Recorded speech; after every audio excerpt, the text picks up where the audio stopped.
Hello everyone and welcome back to my official The GH24 News YouTube channel. Hope you guys are having a wonderful day. Before we begin, hit the subscribe button and give this video a thumbs up. At Charlie's, Jason orders Cyrus to get his hands off his son, and if he touches him again, they will no way find his body. Jason drags Danny out, but not before Danny yells, "I know you killed my mama." Kai tells Trina, Gio, and Emma how crazy that was. Trina says Cyrus is a dangerous man, and recounts the time he held her and her mama hostage and shot her pater. Kai approaches Cyrus and tells him that he should go. Martin agrees and drags his family out. Trina thanks Kai for standing up to Cyrus. Emma wants to get back to talking about beast atrocity. Gio pulls Emma away and says she needs to read the room, and Trina is worried and doesn't want to talk about her and her event right now. He accuses her of being tone-absorbed. Emma says she was trying to distract Trina, as she easily does and want to relive that trauma. Gio is sorry he read her wrong, and she says he can pay her back by helping her hand out flyers. Meanwhile, Kai asks Trina how she can stay so cool around that Joe. Trina says she has gone through a lot of trauma, and she let it get to her and help her from living. She says now she's taking back control. Kai says those are wise words. At the bar, Liz wonders to Lucky how Danny knows about Cyrus, and she can't believe the youthful man brazened him. They realize too numerous people are now onto Cyrus, which is going to make their job nailing him all that more delicate. He could indeed flee city, which would be the smart thing to do. Lucky thinks they should take whatever they've to Anna before it's too late. At the other end of the bar, Christina addresses with Isaiah and says she and Lucky's daddies used to run a club together. He asks how she ended up retaining this place. Christina says she was the director firstly, but her pater then did it to her as he realized she demanded a purpose after she lost her son. Outside, Martin tells Cyrus he needs to file a complaint against Jason with the police. Cyrus refuses, says he's had enough violence in his life, and he's choosing peace. Cyrus walks off. Latterly, as Lucky closes up, the song he and Liz danced to the other day comes on, and he suggests they finish that cotillion that Rick intruded. As they dance, Cyrus glares in at them from outdoors. At the PCPD, Dante arrives, and Anna tells him that he's on leave and can't be then. Dante thinks she knows why he's then. She tells him she has no new leads, and he has to leave. Dante walks out. In the interrogation room, Chase questions the super of Cyrus' structure. He asks if Cyrus is a problem. The super says he isn't. He comes and goes and infrequently has callers, except for last week. Chase exits the room and tells Anna that the super told him about a caller to Cyrus' apartment last week, who he linked from a print as Joss. Anna asks him to bring her in before she gets herself killed. Lulu stops by Bobby's and takes in a Spencer behind the counter. She says she had a lot of great recollections then when she was youngish and no way got the experience others did of working at Kelly's. Chase arrives and tells Joss she needs to come to the station to talk. He assures her that she's not under arrest. Joss is the only person on staff working, so Lulu says she can fill in. Joss thanks her and leaves with Chase. Lulu tries to run Bobby's, but gets orders mixed up and falls behind in taking them. Dante enters, and she doesn't want a lecture about overstating it. She says she's only filling in for Joss, who got taken down to the station by Chase. Dante wonders why Chase took Joss to the station, but offers to help her. Lulu ends up burning the toast, which fills the eatery with bank. She and Dante end up having a laugh over how bad she's at this. Dante admits he hasn't laughed since Sam failed, and if he's not grieving her, also he worries he's moving down from her. Lulu says he'll always miss Sam, but she wouldn't want him to wallow in grief ever. Gio and Emma show up and decide to pass out Emma's flyers.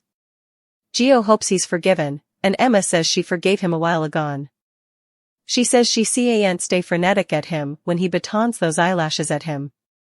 Emma also points out Dante has great eyelashes too.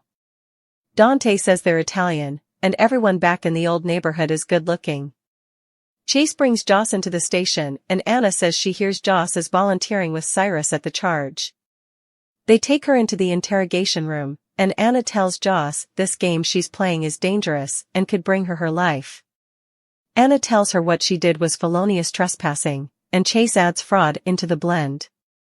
Anna thinks by now, Cyrus Super has told him about her little visit to his apartment. Joss asks if she can go or if she should call Diane. Anna tells her to call Diane, as she's arresting her for her own damn good. Anna steps out, and Martin arrives and wants to file a complaint against Jason. He smothers at Anna that he's tired of her guarding him, that Jason hovered to kill his family in a public eatery, and he wants to talk to someone other than her. He says for all he knows, she'll end up being Jason's abettor if his family turns up dead. Back in the room, Chase tells Joss he understands she wants to see justice for Dex, and he watched about the Joe too. He tells her Dex wouldn't want her putting herself in peril, so let the PCPD do their job, and pledges if Cyrus is shamefaced also they'll get him. Carly and Jack show up, and Carly explains she brought him to see if he'd be comfortable then as he's in the other exclusive places he frequents. He says it's more the company than the places that are important. Lucas spots Carly and Jack, and thinks they're on a date. Maxie would rather talk about Lucas' love life and says it's time for him to start dating again. Lucas isn't ready, and doesn't suppose having a love and family is meant for him.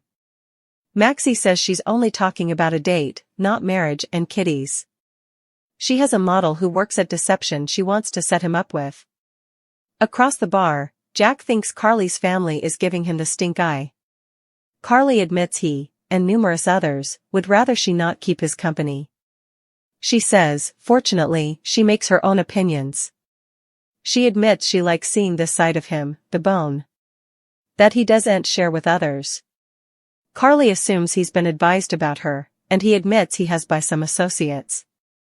Still, if there's commodity or someone he wants, there's little that can stop him. Suddenly, Lucas interrupts and asks to have a word with Carly. Maxie addresses to Jack at the bar. He thinks she's going to give him hell for stealing her pater's job. She says she isn't going to deal with that right now. She tells him to stay down from Carly. She argues Carly has been hurt a lot recently, and they both know his job doesn't allow him to get involved with someone as he's likely to be transferred at some point. Meanwhile, Lucas again warns Carly against getting involved with a man like Jack who lies for a living. Carly says they're only flirting, so Lucas tells her she can lie to him, but not to herself. Carly says if life has tutored her anything, it's short, so it's to take advantage of the good moments and worry about a disaster when it comes. Maxie and Lucas return to their table, and he tells her that he's ready for that date now. Across the bar, Jack asks Carly if he's passed her test, and she says he has. At the Port Charles Grill, just as Nina is about to tell Willow the verity about her and Drew, Tracy saunters in and interrupts them. She says she hears Willow is settled in at her mama's place, which is a great spot to commit infidelity. Tracy demands Willow take off her engagement ring, which belonged to her mama. Alexis arrives and tells Tracy their table is ready, and they should go before the eatery gives it down. Alexis drags Tracy out, and Tracy says she's not then to have regale with her. Alexis gets them a table and says they've to get some effects straight. Alexis tells Tracy she needs to back off Drew and Willow.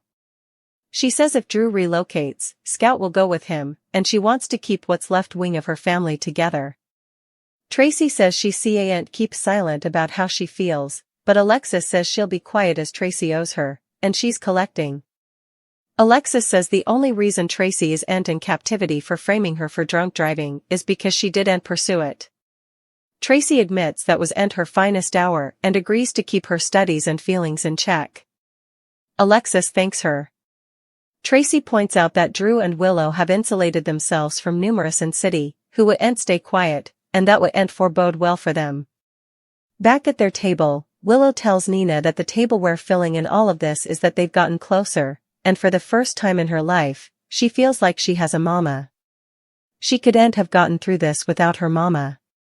Nina cries, and Willow says she nearly forgot, she was going to tell her commodity. Nina says it's nothing. Willow believes Nina was going to say she's eventually seeing Drew the way she does. Nina claims that's it. Willow thanks her for trying with Drew and opening her home to her and her kitties. Nina says she's her family. Willow notes so are the Corinthos and Quartermaines, and now they detest her. Willow realizes she needs to trust those who have stood by her, so she gives Nina her blessing to tell Martin to try and find dirt on Michael.